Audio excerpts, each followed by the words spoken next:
Hello everyone, আসসালামু আলাইকুম। Welcome to MK cooking house. কেমন আছো সবাই? আশা করি সবাই ভীষণ ভালো আছো, আমিও ভালো আছি। আজ আমি তোমাদের সাথে খুবই মজার, ছোট বড় সকলেরই পছন্দ পাটিসাপটা পিঠা। এটা হচ্ছে খিরসা দিয়ে পাটিসাপটা। যদি আমরা রেসিপিটা জানা থাকে তাহলে যে কোনো সময়ই আমরা পিঠাটা বানিয়ে খেতে পারি। তাই শীত গরম বলে কোনো কিছুই যায় আসে না। চলো দেখে নিই আমরা এটা কিভাবে তৈরি করছি।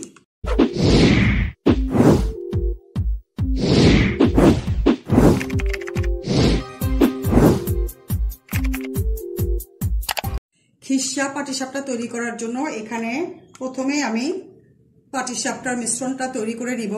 সেজন্য এখানে নিচ্ছি আমি 1 কাপ পরিমাণের চাউলের গুঁড়ি, এটা শুকনা গুঁড়ি, আর নিচ্ছি 1/2 কাপ পরিমাণের আটার ময়দা। এখন এটার মধ্যে আমি দিচ্ছি 1/2 চা চামচ লবণ দিয়ে প্রথমে এটা আমি খুব ভালোভাবে মিক্সড করে নিব। মিক্সড করে নিয়েছি। এখন এটার মধ্যে আমি রুম টেম্পারেচারে থাকা নর্মাল পানি একটু একটু করে দিব। একবারে আমি সবগুলো পানি দিব না, অল্প অল্প করে পানি দিয়ে দিয়ে আমি এই গোলাটা তৈরি করে নিব।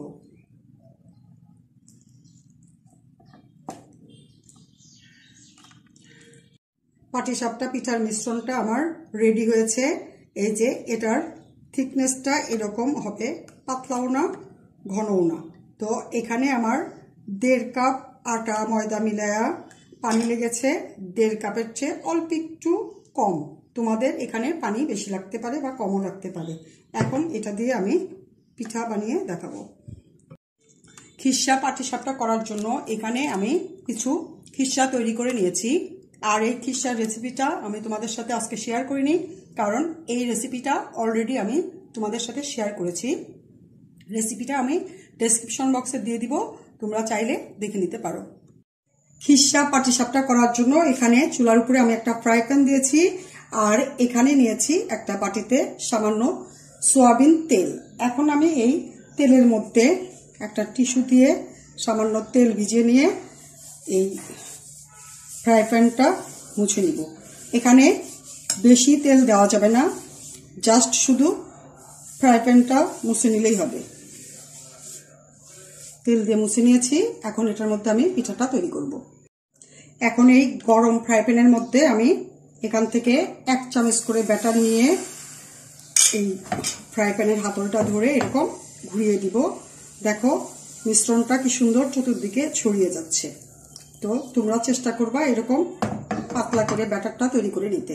পাটিসাপটার রুটিটা দেখো চতুর্দিক দিয়ে হালকা ছেড়ে ছেড়ে গেছে, আর এটা দেখে বোঝা যাচ্ছে এটা সিদ্ধ হয়েছে, কারণ কালারটা পুরো চেঞ্জ হয়েছে। এই পর্যায়ে এটার ভিতরে আমি খিরসাটা দিয়ে দিব।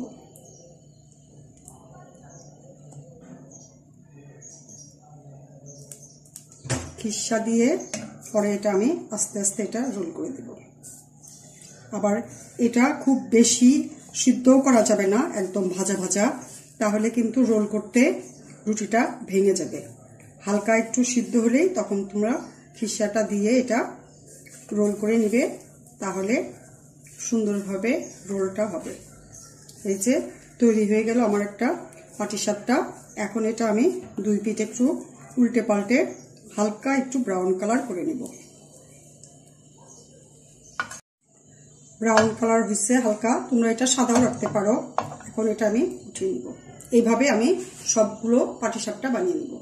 একটা পাটিসাপটা বানানোর পরে দ্বিতীয়টা যখন করব তার আগে আরেকবার আমি এই টিস্যু দিয়ে তেল ব্রাশ করে নিব আবার এই ফ্রাই প্যানের মধ্যে, নইলে রুটিটা চট করে উঠবে না।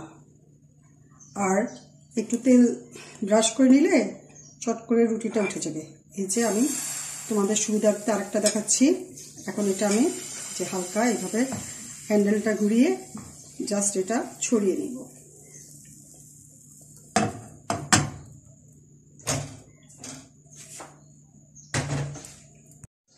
এই যে চতুর্দিক দিয়ে এটা হালকা সিদ্ধ হয়ে গেছে। এখন আমি এটার ভিতরে খিরসাটা দিয়ে দিচ্ছি। খিরসা দিয়ে এটা আমি মুড়িয়ে নিব।